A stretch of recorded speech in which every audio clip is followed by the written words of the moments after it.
Hey there, welcome everyone to the channel. This is Snoo, and today I'd like to bring you a build showcase video of my League Start Poison Tornado Shot character as it has evolved up to about week 4 or week 5 now. I hope you've had a great league. I know some of you have been following this build and been trying to keep up with all the changes. I have begun to reach a point where some of my upgrades are really difficult to replicate, and for that reason I've actually gone and retrofit the build a little bit to be a more applicable, more replicable variation of it. We'll talk about all that. This is going to be a long video. I wouldn't really consider this a build guide, but rather a build showcase and deep dive on it. I'm going to be talking a lot about my thoughts as we get into everything. We're going to be looking at the usual things though, like the gear, the gems, the passive skills.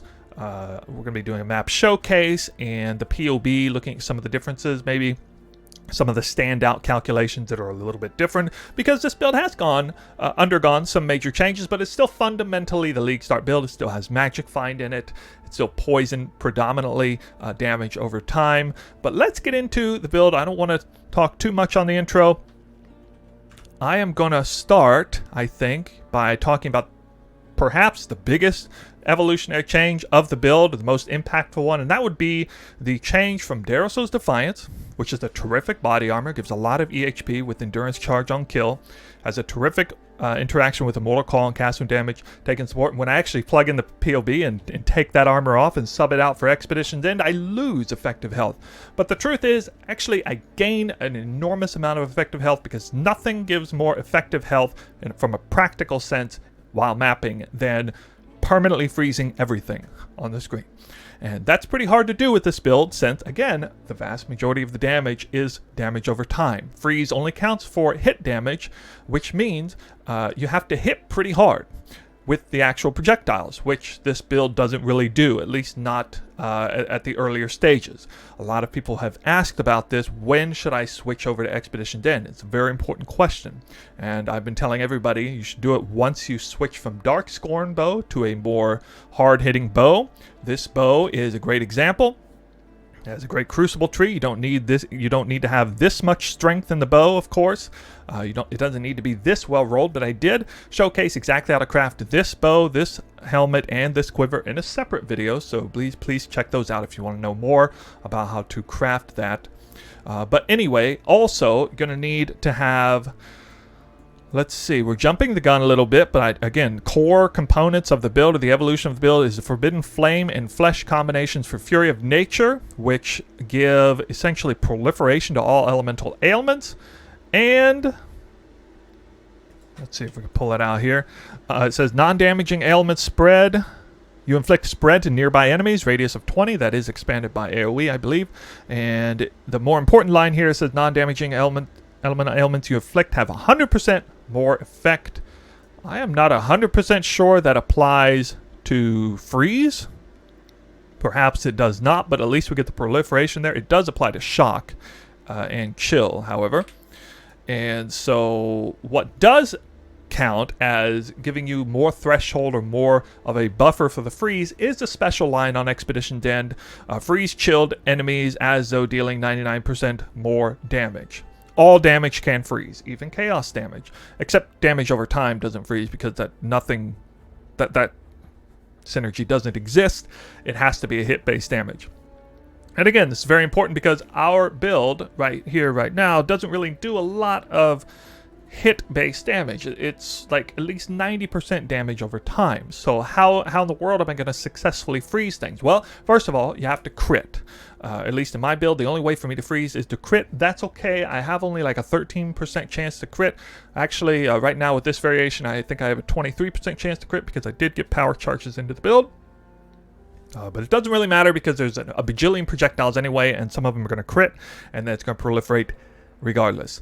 But the point is, you do have to have enough projectile hit damage. And we're going to test this in a moment with a map showcase using a level 1 Herald of Ice.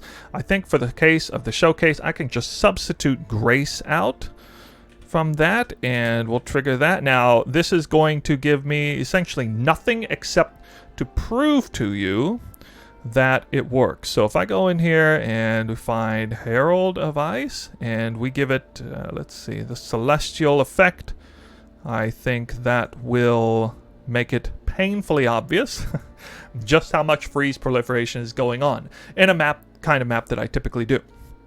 Alright, so there's Zerfie's Heart that gives chill, ignite, and shock, but it does not freeze. You have to have a chest like this to freeze. And the reason, again, the main reason I chose this chest is because of the unspoken crazy amount of effective health in a practical sense that is given when you're able to just freeze everything on the map. And that's what the Fury of Nature jewels give in combination with Expedition's End and enough projectile hit damage to actually successfully freeze things. So let's start with a map showcase. I have here a Crimson Temple map. I'm going to simply showcase the exact same mapping strategy that I came out with in a recent 100 maps farm. And just real quick, it is right here. It's identical. I haven't changed a single thing about it. I did these on Cemetery, but recently been kind of messing around with the Crimson Temple just to see if I can get an Apothecary to pop out. Actually have not seen an Apothecary yet this league, so hoping to see that here fairly soon. It would be actually insane if it happened in this one map we're doing. The map I've chosen here is actually very easy map for me. It has 3 separate curses, but I'm immune to curses thanks to 25% plus 50% increased flask effect and 64% reduced effect of curses puts me over the 100% mark. So these curses will have absolutely no effect on me when the silver flask is up. The only thing on here that's really concerning whatsoever is monsters gain 49% maximum life. So they'll be a little bit more tanky, but again, I do chaos damage, so it's not that big of a deal. Exact same scarabs that I usually use. You can check out the previous 100 maps farming session if you want to see exactly what this strategy is. But let's get in here, and again, the goal for this moment right here is for me to prove to you that there's a whole lot of freeze going on. If you try to do this without the jewels mentioned and with a Darkscorn instead, you can test this the same way and see for yourself just how much or how little freeze you're actually doing. This is a delirious map, so monsters will take less damage a little bit. But I think we'll find that it'll be okay.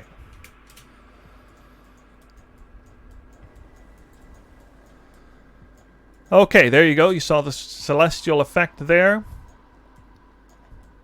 Not seeing it on absolutely everything, are we? But we're seeing a lot. There's a bunch of it there. And if you see, the boss was shocked up to around 20% there. If you want to replay that, you can actually see as I scroll over some of the harder hitting monsters, you can kind of get a sense of where we're at on that. Now, I am not wearing Grace at the moment, so that is a little concerning. I take way more damage, so I basically just have to make sure I don't get hit as much as I can. As you can see, as my Headhunter buffs start ramping up, but to be fair, Headhunter is not giving me a great deal of benefit in terms of damage. I'm not even going to bother leveling that up, but here we got a Legion going on. You can see I'm opening it up pretty easily. Again, you can still see the Celestial Ice effect going off. You see the edge of the Delirium Mirror hasn't really moved much. Okay, that's a lot of Celestial going off there. Oh yeah, I opened a breach, so I kind of should probably take care of that. There, it's just everywhere now, just everywhere. If I'm gonna die, it's gonna be now against a Legion with no Grace on. There, I mean that's a lot of it there. These are hard-hitting rare monsters. They have a lot of health, and again, it's inside a Delirium Mirror. So if you were to do this without Delirium, you would be more likely to freeze things. Doing this in 180 or 100% Delirious. Maybe even in my situation, I'm not freezing very much. There was a Legion boss there. You can see it was dispatched pretty easily. The Templar boss is going to be here. We all love the Templar boss, don't we? So let's see what happens when I go up here without a Grace. Well, just kill more faster and you have no problems, I guess. And that's the other Legion boss, so there we go. I was able to keep Rampage up this whole time, but I just lost it. So I'm going to once again do a weapon swap Sinvictus and get Rampage back in. Sinvictus Axe, you can Crucible it up with the added strength on there if you're having a strength requirement issue as you weapon swap. I know I have before. I'm going to go ahead and start opening strong boxes. And there's one random abyss. There was no expedition to spawn. Expedition's really nice when it spawns here, so I can just do the expedition and pause the mirror easily. I don't actually like playing with celestial effects. I can't tell the difference between enemies' ground effects versus my own ground effects, but for the showcase, it looks like I'm freezing every single monster now, especially as they come out of the strong box. No problem at all. Oh, I still got another Legion here. I guess we're moving our way down to this Legion, so that's nice. Legion can be kind of difficult, but this is a pretty cool showcase of seeing what this build is capable of doing in terms of its speed, kill speed. To be able to do this and kind of fully open up Legions in a Crimson Temple map is not an easy feat to do. I fully opened that one up because it opened early. They don't always spawn the greatest, but they do actually spawn better here than they do on Defiled Cathedral on average. It just means it's kind of annoying because you have to wrap around the map and keep going around. You just got to be really fast and have quite a bit of damage too. Purple tornadoes because it's procced with chaos damage. It's pretty cool to have the tornado crucible thing. It doesn't mean a whole lot. I am actually running Touch of Cruelty on a large cluster right now, so technically tornado does hinder, and I'm able to do make the monsters take 10% more damage essentially through that.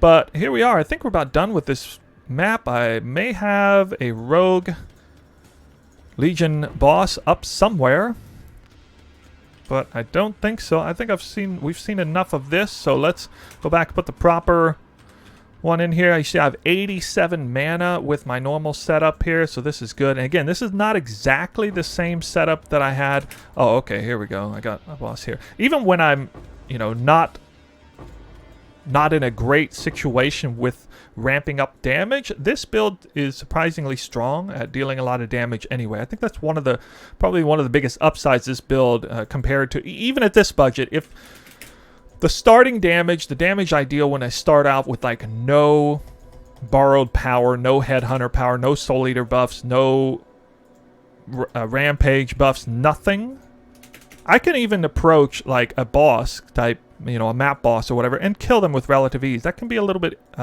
difficult when you make an otherwise more glass cannon build that's relying on a lot of borrowed power, and you try to start off with that in Delirium. It can be especially difficult, but on this build it's surprisingly good. But I reap less benefit from the ramp up that a more traditional Fizz to Cold conversion tornado shot might get. Alright, so this map is done. I'd say that went very well, and again, it was a pretty easy map as far as the map mods are concerned. No Apothecary. Oh well. But I run a lot of maps like that. You can kind of get a sense of how fast those maps can be ran on this character. This is around a 2 mirror budget as far as how much I've spent. I think it came out to like right around 500 divines. So let's get into the gear and see where all of that currency went. I think we'll start with the bow. We're going to start with the bow. So this bow, I showed people how to craft. It's around, for me, I think it was around 120 divines, counting the crucible. It was very time consuming to get this bow. I don't regret doing it. It was quite fulfilling and gave me a chance to actually engage with the league mechanic in a very meaningful way. Making this crucible tree was really awesome. I managed to get bleed into the build. This was kind of an accident, but had some intriguing ramifications. For me, it allowed me to have a cluster jewel that reaped the benefits of bleeding, and especially, like, for example, this mastery point, which I wouldn't normally take. 12% damage over time multiplier for poison you inflict on bleeding enemies. So normally I'm not bleeding enemies, but in this rare case, I am. So for 1 point, I can get 12% poison dot multiplier. Pretty cool, but you know, definitely no game-breaking thing. I would actually rather have a top-tier flat fizz damage roll. Anyway, some people ask about increased attack speed, less global damage. You know, we're a Soul Eater buff anyway. We don't need the added feel-good of just attacking faster. We already got that. So in my opinion, increased local attack speed is actually better. 7% would be best here. A perfect fizz, explicit chaos damage modifiers. This is actually one of the most mandatory rolls for the bow you're crafting. These last two don't matter a whole lot. Again, it's just kind of for added cool points to have a tornado on the end. Doesn't matter a whole lot. Projectile speed is extremely strong. This build has a huge amount of projectile speed, over 200% A very underrated stat that people don't realize is super important, and definitely one of the big differences between the league start variation to this variation. I think it was the difference around like 60% versus 220% projectile speed. That makes a big difference in terms of your clear, because tornado shot chains a lot with chain support, and it cannot chain successfully if the projectiles aren't moving fast enough. They die out before they reach their target and continue further chaining. That is why projectile speed, very, very important. You do not want pierce on this build. You just want chain. And fork used to be thought of as okay, but apparently it doesn't work as well as we all hoped it did. So let's move over to the quiver. I had followed my own advice here on the craft and chose to do deafening essences of dread on this pre-fractured vile arrow quiver in the event that I drop Ming's Heart, which I dropped for Circle of Nostalgia mainly because I needed the extra attributes, and it was much easier later on in the league, week 1, week 2, week 3, to get my hands on a really, really good Circle of Nostalgia. But even one this well rolled actually lose damage over Ming's Heart. Of course, I gain a huge amount of life, and I almost have 4,000 life, which is pretty good for a build like this. So I just followed my own advice. I didn't get all tier 1 or anything, but pretty good. And I ended up dropping Blood Rage for Frenzy Charge this way. I used to run Mana Forge arrows, but we'll get into that. Hopefully I remember when we talk about the Ballista Link setup and we talk about the gems. I'll talk more about Mana Forge arrows because I did try that for a while. It didn't go as well as I hoped it would. But anyway, we're sticking with Frenzy Charge this way. Don't need to take Blood Rage. It's okay to do Blood Rage, but I like to avoid it if possible. I'm not getting a whole lot of regen on this build anyway, which reminds me I need to talk about Calm Spirit as well at some point here, which we'll get to in a second actually. Alright, so the helmet is the last crafted item, and I did recraft another one. I have to get Cold Lightning res because I get a ton of fire res on Goldworm, but if I want to have, let's see if I have to... Oh, there we go. Okay, so 77, 84, and 101. You see I'm barely over resistance capped with everything equipped this way. And I really like to be resistance capped without having to rely on Divination Distillate, even though we have Master Surgeon and it's up all the time. All you have to do is combine the Flask Mastery, for some reason, recover 4% life, with Master Surgeon, and you will be able to trigger and use Divination Distillate, no questions asked, on a Pathfinder. Yes, you have to have this Flask Mastery involved too. It's a very good mastery anyway for recovery, so just use it if you're, doing this build or one like it. Let's see, I went for the rarity. Once again, I got kind of stuck with Hybrid Life, but this is very good. It's all tier 1. I did want the extra mana reservation to unlock a third 50% aura. I'm now running, let's see, the auras I have for the record are Herald of Agony, Blood and Sand, which is connected to a level 4 enhance, as well as Grace, Purity of Elements, and Haste. Regular Haste, also Val Haste. So it is kind of hard to get all of those auras in, but this helmet really helped with that. As you can see, the implicits are actually the most valuable mods on here. It's crazy amount of reservation and mana cost. Reduction of attacks is a big deal, because my Tornado Shot costs 34 mana, although with Quicksilver, and again 75% increased effect, it's only 15 mana. And that's okay, even with Soul Eater and attacking a million times a second, that's okay, because I do have some mana on hit regardless.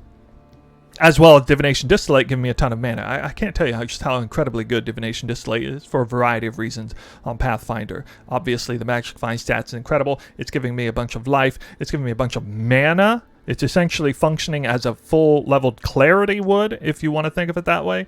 And it's given me a ton of resistances on top of that, which help to circumvent the player downside alter mods that reduce cold and lightning resistances by an enormous amount. That's where Divination Distillate really helps out.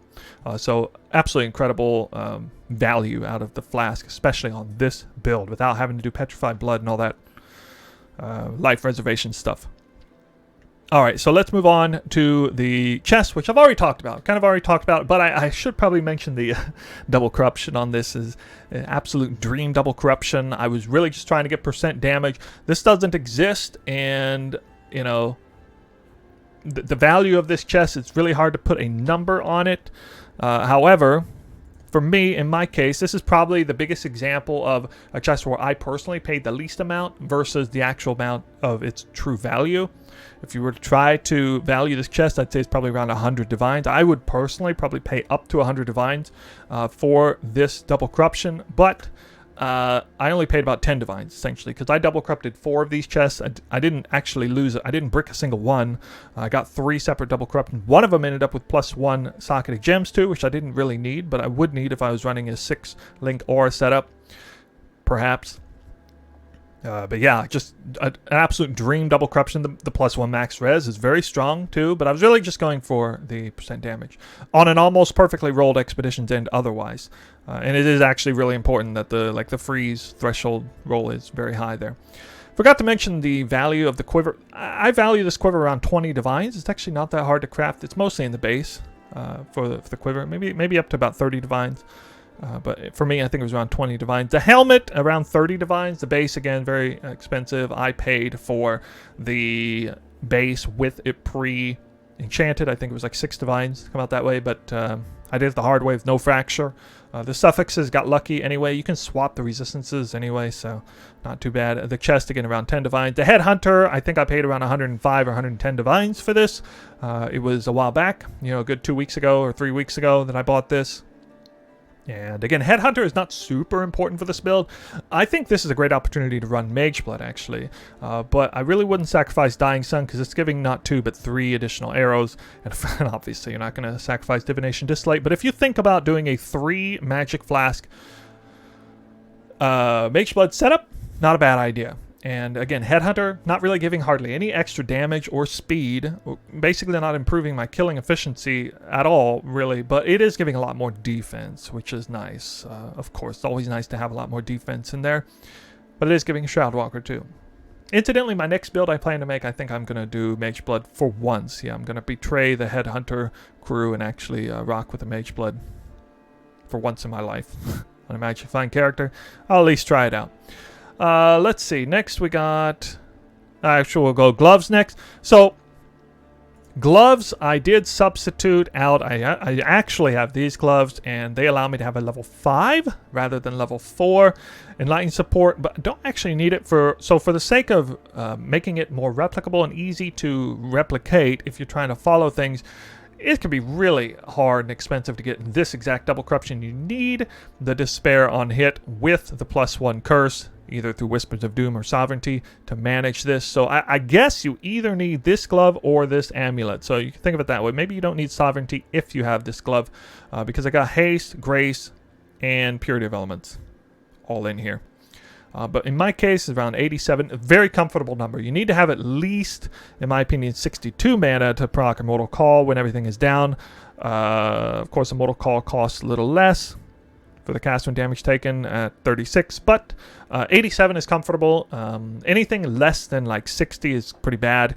Anything more than 100 is kind of overkill, is kind of how I think of it. So 87 is a really good number to have on the mana for this build, which is kind of surprising because my skill costs at least 15 mana. Regardless. The boots, so I got lucky and was very smart in live searching a potentially S tier Goldworm, which this was, a perfect max life, perfect movement speed, perfect quant roll, and almost perfect res roll. Makes these boots worth an arm and a leg. Good luck trying to find them, but I definitely recommend the movement speed. Definitely the movement speed, probably best. And... yeah, it's 15 divines, I think, is what I paid very early in the league before a lot of people were even magic finding, is why I got away with paying only 15 divines. These would be probably 30, 40, 50 divines at this point, though, if you tried to get it yourself. We got a Ventor's Gamble. Speaking of good fortune on the price point, I think this is at least 100 divines. I usually pay at least 100 divines for Ventor's this good, but somehow somebody put this up for 62 divines. It was up for like 10 minutes, and I snagged it. I got lucky. I got it for this price. I think with those res rolls, life roll, and perfect quant and rarity, that's definitely worth more than 62 divines, but that's what I paid for it. And this is, again, another example of where live searching things for like weeks on end really pays off. If you have a live search set up for something like this, eventually you can probably snipe something like this for a price of, only half price or whatever.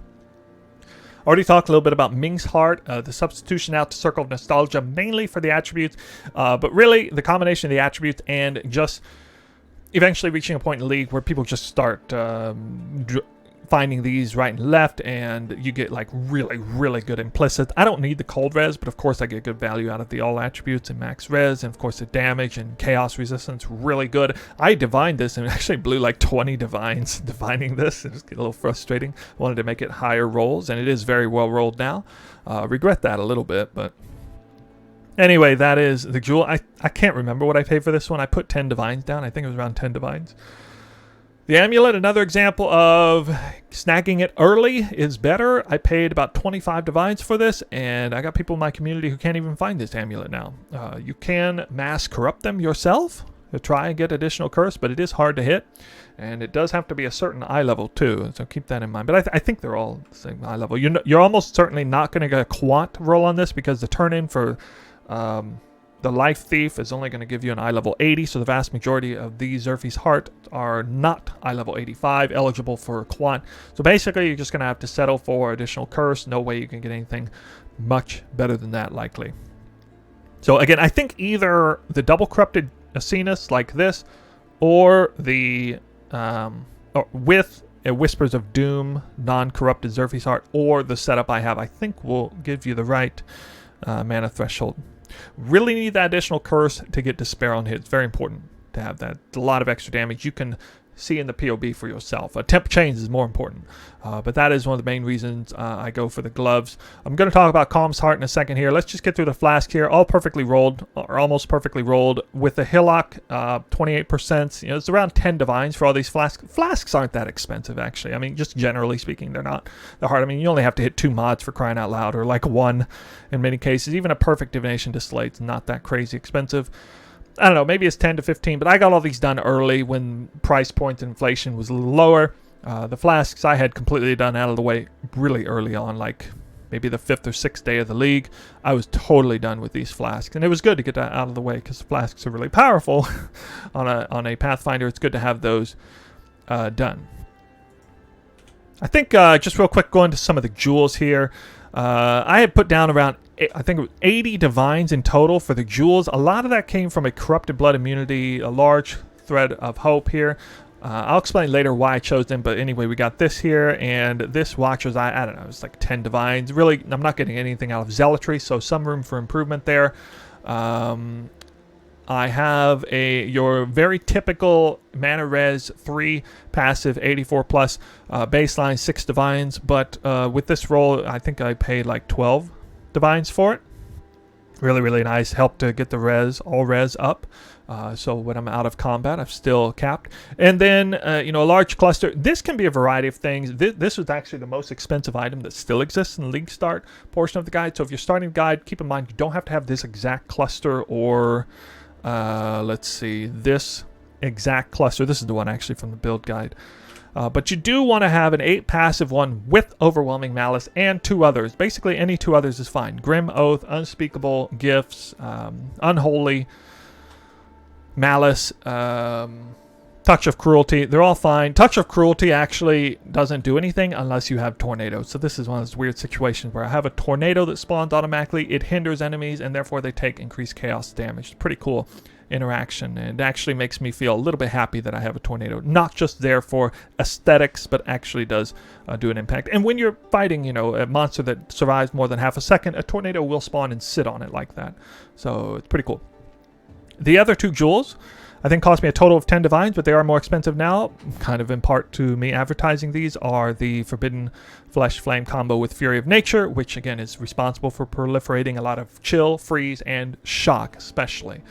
Anytime you fire arrows into a pack, inevitably one of those arrows is going to crit on a monster that doesn't have much health. Maybe one-shot it, it's going to get max effect of elemental ailments on it. That monster dies. Every other monster standing anywhere near it takes on the full force of that elemental ailment threshold, including any rare monsters, unique monsters that stand next to it. And that's why these jewels are so unbelievably strong. I'm a huge believer in these. I think they're way better choice than other conventional choices that a lot of people choose. In this particular league, a lot of people are rolling Deadeye and then choosing Master Surgeon as the Forbidden. That's understandable, obviously, and I think I will probably do the same should I run a Deadeye later on. But, you know, with the changes to Nature's Reprisal and this is just, I mean, Nature's Adrenaline here is by far the worst ascendancy point, and even that is still pretty good. So these ascendancy points are just crazy strong for this build, and really helped, you know, the changes to Pathfinder, especially the one for Divination Distillate and magic finding or what have you, really helped put this build on the map, more so than I anticipated as I was creating it before, knowing what the changes would be. Okay. So that basically does it for the gear. Let's get into the gems. Real here, we got Divergent Tornado Shot, just does more attack speed. Basically perfect gems. I mean, I should probably have level 6 Awakening gems at this point. Awakened Unbound Ailment supports the highest DPS 1. Vicious Projectiles, Void Manipulation support is good too. If you don't have Void Manipulation support, then you will start doing elemental damage from Fizz gained as extra element. It will brick elemental reflect maps, but I mean, you would do a little bit more damage. I like just having it set up this way. Awaken Greater Multiple Projectile support, of course, because it's poison damage. You don't receive nearly as much of a downside. From the downside line here, supported skills deal 21% less projectile damage. Doesn't hurt nearly as much because we're a poison build, so get way better benefit out of greater multiple projectiles, which is already pretty good gem for a tornado shot anyway. Awakening Chain plus 3 times. That is for the clear, of course. Over here, we got a Ballista Totem setup. I think this is where I'll start talking about mana arrows, so mana forge arrows. Now, currently I have what I think is probably the highest DPS self-cast Ballista setup. I don't really like Ballista builds where the primary form of damage is from the Ballista Totem, but I like doing damage myself and then having a Ballista link set up. Anyway, now usually when I create a build, I do this and then I evolve out of it because it just becomes an unnecessary amount of damage. But in the case of, again, poison damage, relying less on hits, not only is the greater multiple projectile support good, but even the Ballista, focused Ballista setup is really, really strong as well. With, again, another Awakened Greater Multiple Projectile support, give me 14 projectiles from each side of this, so that would be 14 times 4 on every shot basically. And the nice thing about this is that focused Ballista Totem support, these two here, they have no internal cooldown and no added cost, no nothing. I mean, they fire the arrows, doesn't matter how many times, how fast you attack, they will fire the arrows. Even if I have 300 Soul Eater buffs, they're going to fire every single arrow, as well as if I'm firing the arrows, they're firing the arrows as well. And of course, Culling Strike is really good there. I should probably have Awakened Unbound Ailment support here, but never got around to it. So the issue with Mana Forge arrows is, first of all, it has an internal cooldown, and then Soul Eater makes it even worse because the internal cooldown just gets even more severe, so to speak. And then, of course, with the Mana Forge arrows, I was inclined to do a support setup anyway with like Frenzy and Power Charge on crit and Calling Strike. And at one point, I even had I was running Calm Spirit, which is another point of contention. So I was running Calm Spirit. I had to get Calm Spirit with a Temp Chains corruption. I could never even find a Temp Chain Despair double corruption. It was just way too restrictive. So I went back to this because it just didn't do enough damage, and I lost so much damage from doing that, as well as the issues with Calm Spirit. When I had the Mana Forge arrows, I did have a Hex Touch support Despair in here too, but I mean, the damage was just pitiful, and it wasn't like a Despair on hit, again, because the cooldown was bad, and Frenzy is obviously not hitting as many targets as, let's say, Tornado Shot with Chain. Nowhere near. The Calm Spirit side of things, losing Asena's Gentle Touch Explode was really bad. I had Unspeakable Gifts for a while. It wasn't enough. It just wasn't enough. I was really surprised. This was the biggest surprise in the evolution of the build. Somewhere around a week ago, I tried Calm Spirit to get Rage into the build, and I was like super stoked about it. I got Vitality on there. I'm not really inclined to put Vitality on the life reservation, so having to get it on the mana reservation was also painful too, because it's pretty restrictive. It reserves a lot of mana, like as much or more than a 50% aura, so I didn't want to put it over there. I tried it with a Petrified Blood setup. I even tried it with a Petrified Blood and Progenesis setup, but the character got really slow when I did that. I subbed out, I think, the Silver Flask or something, and I got like an Onslaught Watcher's Eye. I did all kinds of different things with that. In the end, I went back to my roots just because it just didn't work out. It just really wasn't as good. As much as I like having the rage and the berserk and everything, for this specific build, it just wasn't worth it. Asena's Gentle Touch is just so absurdly good of an item. The blind is effective there. The explosion, corpse explode is extremely reliable. The extra intelligence, even like 28% increase intelligence, is really valuable. The need to only get one corruption, not double corrupted with a double curse on hit, is super quality of life. I just can't speak highly enough for these gloves. I started them off with Poisonous Concoction. They're here to stay. You know, I never let go of these gloves, and yeah, it just, they can actually compete with Calm Spirit and the whole Rage setup. I was really surprised, but that's what it is. So those are kind of the two big epiphanies as I tried to adjust the build. I thought I was moving forward when I was actually moving backwards between the Mana Forge arrow support and Asena's Gentle Touch. Now, you could say I could maybe get a 4-link Mana Forge arrows with the Ballista Tome setup. Yeah, maybe, but I couldn't really fit it in because the gems are pretty tight anyway. So we've now covered these two gems link setup. Let's get into the top two. So Immortal Call with cast and damage taken support. I mean, I technically can pull these out, but it's so much survivability when you're running a character with high evasion. Because eventually you do get hit, and then you want to be very defensive after you take all that damage, and then between evasion and the entropy system and this, you're probably going to survive that short window of time when you're vulnerable and the Immortal Call is down. Anomalous Withering Step is super cool combination with Blink Arrow. I really like it because this is especially good when looting, running around the map looting. You know, people kind of meme, wear the Headhunter while you're in combat and then wear the Mage Blood while you're looting.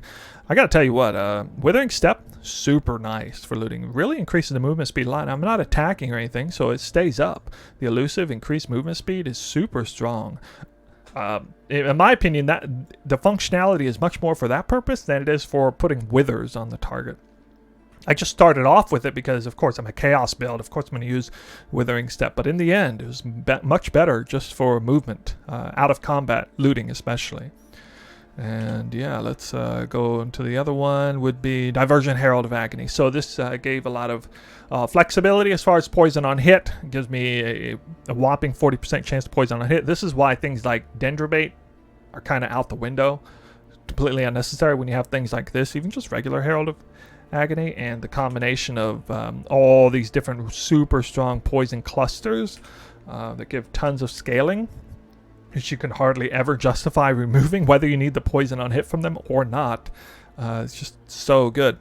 So that kind of concludes the Helm links. Up over here, again, I already kind of mentioned this, but I got all of the links here. With the current setup that I have right now in the POB linked in the description below, you do not need Anomalous. I can actually use regular Enlightened support. Does not need Anomalous. But for a while, I was at a weird point where Anomalous Enlightened support was allowing me to have less intelligence just because I had Anomalous and a lower intelligence requirement. Pretty crazy, but yeah.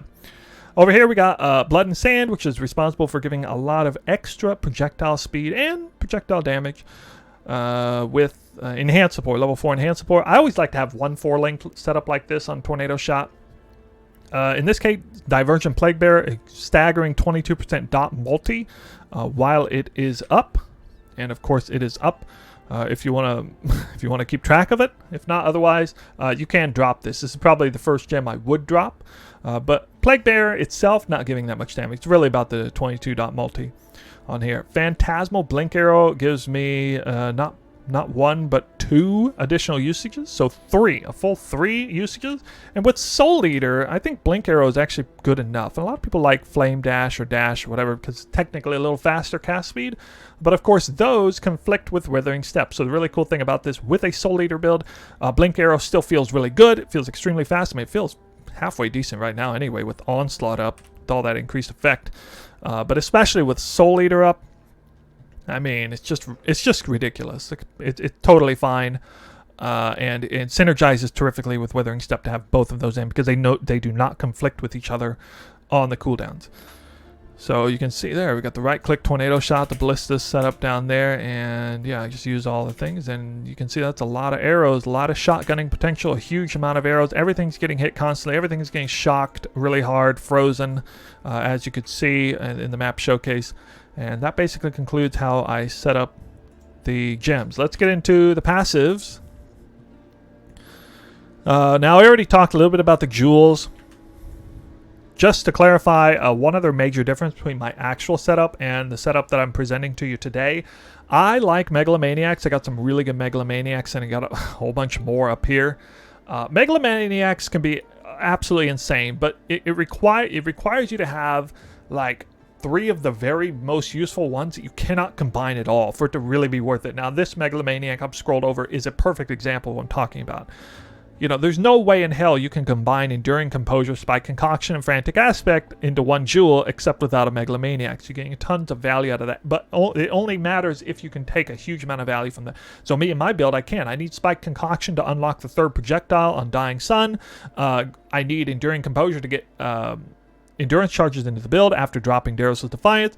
And I need Haste Reservation from Frantic Aspect to cover all the reservations. So in this case, there is such a build or such a combination whereby I could make a huge amount of quality of life from all 3 of those mods being stacked up one another. And so it's fun, you know, to mess with. I think I'll make a separate video about Megalomaniacs in a while. You can see I stockpile them a little bit. They're all a little bit different, and depending on the combination I want.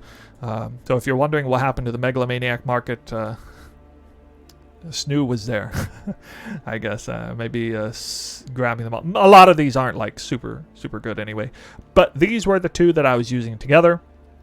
Shifting Shadows actually really good, gave me blind into the build. Cena's Gentle Touch also has blind, but it's not super reliable, whereas Shifting Shadows far more reliable. I was combining Frantic Aspect and Sublime Form together, but even that gave me less reservation than just this one small cluster jewel, which is why I retrofit the build to be more easy to repeat. And of course, the 1 passive voices, I mean, I bought this like a few days ago. It's like 160 divines or something.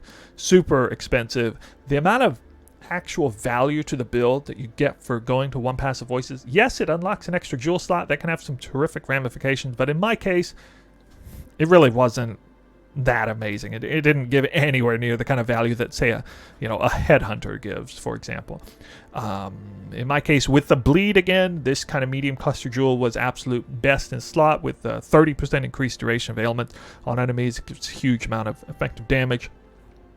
And so I am rocking with these gems instead. But honestly, it's only like 3 or 5% more damage than the current setup you have here. And this is very, very easy to replicate. The large cluster jewel would be the hardest thing to replicate. Again, it doesn't have to be these 3 mods. I want to make that very clear. Just Overwhelming Malice and 2 others. Perfectly good. Get power charges into the build, actually. I didn't even really realize that until last second by combining Liquid Inspiration and Spike Concoction. That's pretty nice. So I went from 13 to 23% chance to crit, which does have some ramifications for the elemental ailments. Not really for damage, but for elemental ailments and better freeze potential there. Back to the passives. The first points I would pull out if I didn't have enough would be these. These give a lot of damage, though, but they're just kind of extra damage passives. And then I still kind of need these, like Blood Siphon and Coordination for the attribute requirements. It's mainly because of attribute requirement issues that I don't take a massive passive wheel. Get some cool things like Hired Killer and Reservation Efficiency and Will of Blades, and actually I kind of do get Master of Blades with that, but I noticed that in every situation where I tried to fit in a massive wheel, it was just creating a problem, mainly because it took up an extra jewel slot, or it's creating issues with minus all elemental res.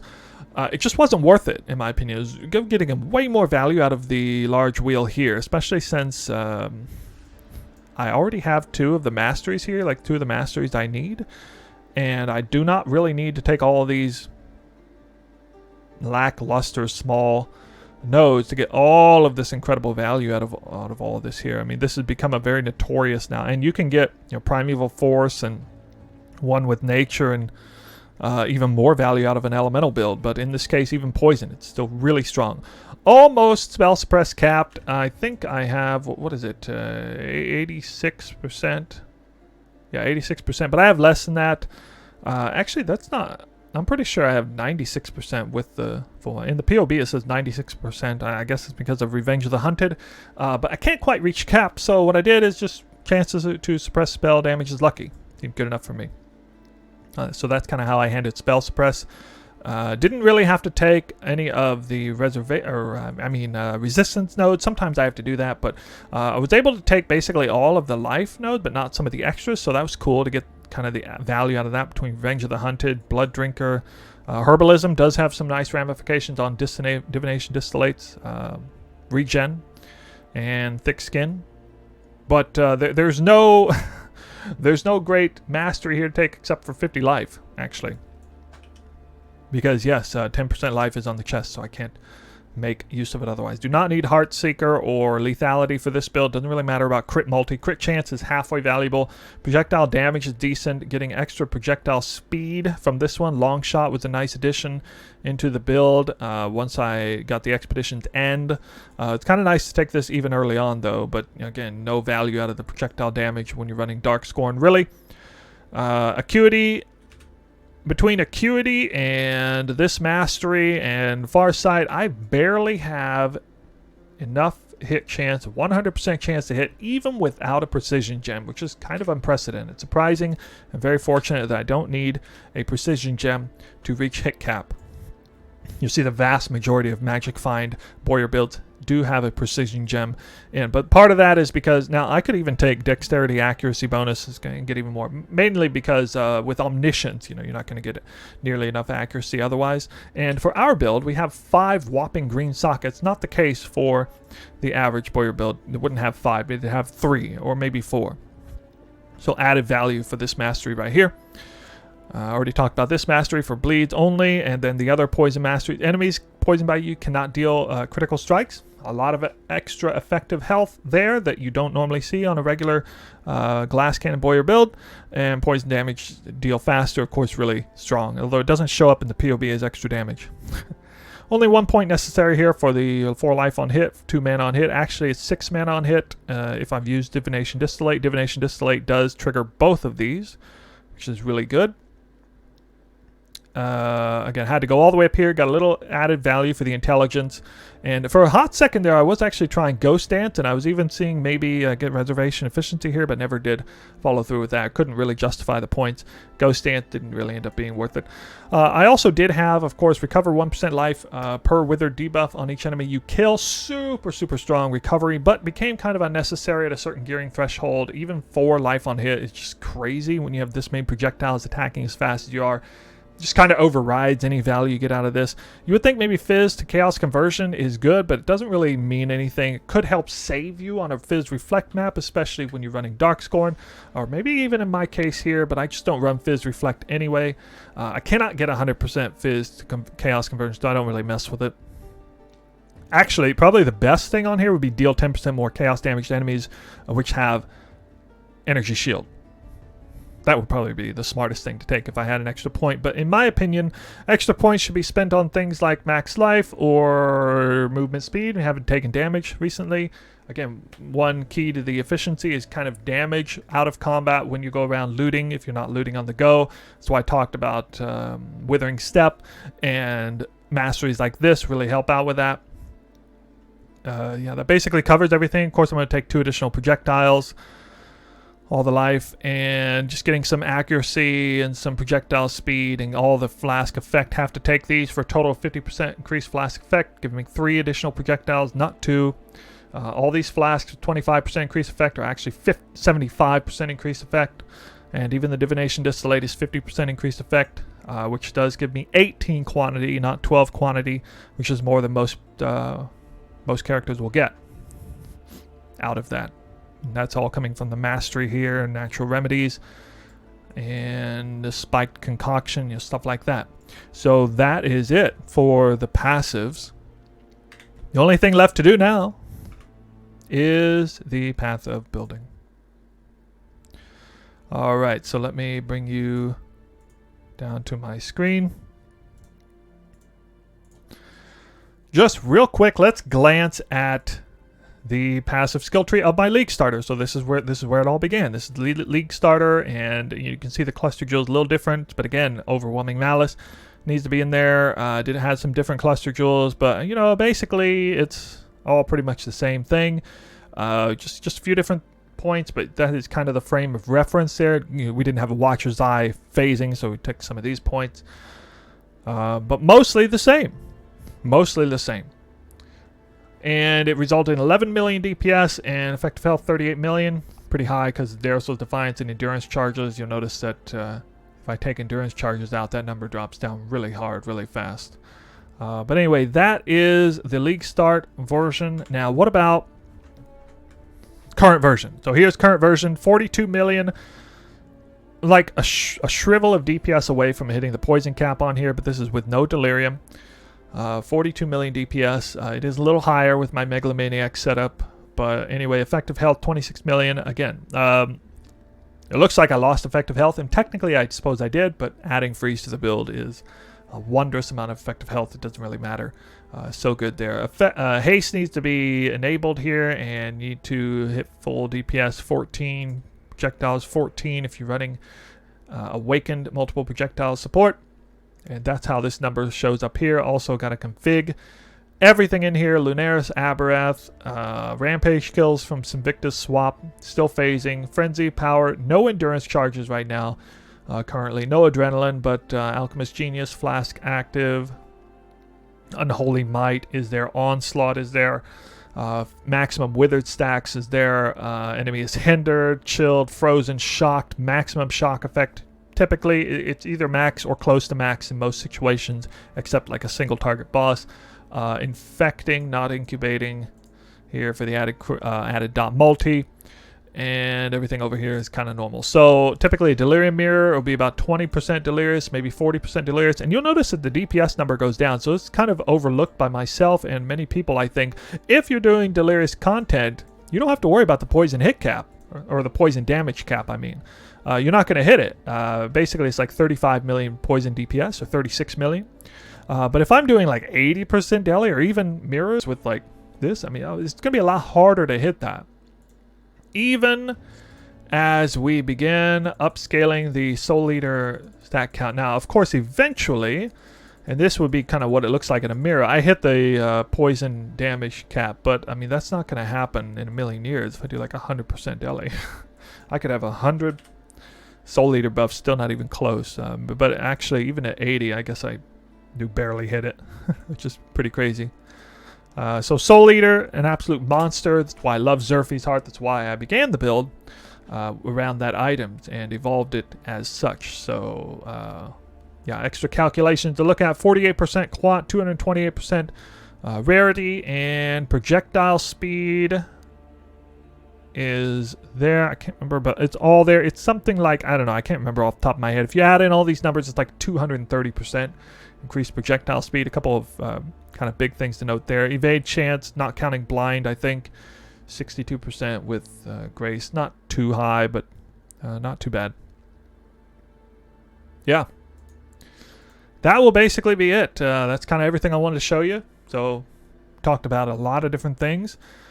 That's the whole build. It's a lot of fun, and it's again not quite as strong in closing thoughts. It's not quite as strong as, say, physical to cold conversion would be at this point. You know, I wouldn't have to be using this chest. I'd be using something else, especially without having like to get things like Circle of Nostalgia to kind of thread the needle on damage and attribute requirements and things like Expedition Den to get freeze on it.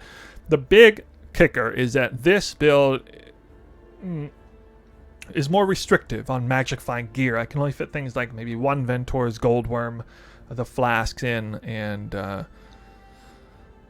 you know, maybe a couple rolls like on the helmet. Aside from that, I can't really get a whole lot more Magic Find, and that's okay. You know, I'm a big believer of the hybridization. You know, hybridizing power and Magic Find together. It goes a long way, considering Magic Find stats has diminished returns. And so does power, in a sense. You know, you only need so much power to do so much content, right? But I definitely think if you want to get more efficiency and you want to get an even stronger character at a 2 mirror-ish, 3 mirror-ish budget, you're going to want to do elemental tornado shot or lightning arrow maybe, and that's something I'm looking forward to next. So I am planning to go lightning arrow. I'm going to try lightning arrow for the first time with Vengeance Cascade. Going to be, I mean, in a sense, it'll be a completely different build, but it will be quite similar because it'll be, you know, just another magic finding Boyer build. I think I'll probably go Deadeye, and again get the Feast Flesh Jewels for Master Surgeon. Cover that end really nicely there. Still got to get some more currency though, because I only have one mirror, and if I'm going to mirror a bow, it's going to cost more than just a mirror. It's going to cost like 2 mirrors or more, because the fees are crazy, but so are the bows. The bows are even more crazy than the fees. This league around, they just seem to get better and better every single league. Something happens to make the items even stronger. I'm looking forward to the following month. You know, we're getting into month 2. Diablo 4 is coming out, of course, and I will be swapping to that. But we still got another, you know, solid 3 weeks or so before that, and I will continue leveling up, or not leveling up. I think I'll just switch this character. So I'm going to kind of, you know, slowly get all the materials together for the new build, and then make the grand swap probably about a week from now or something like that. Maybe a little later than 1 week from now. But that will be some of the upcoming content that you can look forward to. I know a lot of you want to see what that is. I'm not going to tell you exactly what it is. I'm working on the POB behind the scenes. But here is the final version. If you have any questions for the Poison Tornado Shot build, ask in the comment section below. The Discord channel will have access to a lot of help there as well. A lot of you are starting off in the league start side of things. Some of you are trying to evolve into a more advanced form of this build. So any way you cut it, you can probably get some help somewhere. So with that, I will leave you for now, and I am going to cut and edit this video. We're going to be streaming later today. So I hope to see you there. But if not, I'll see you in the next video as usual.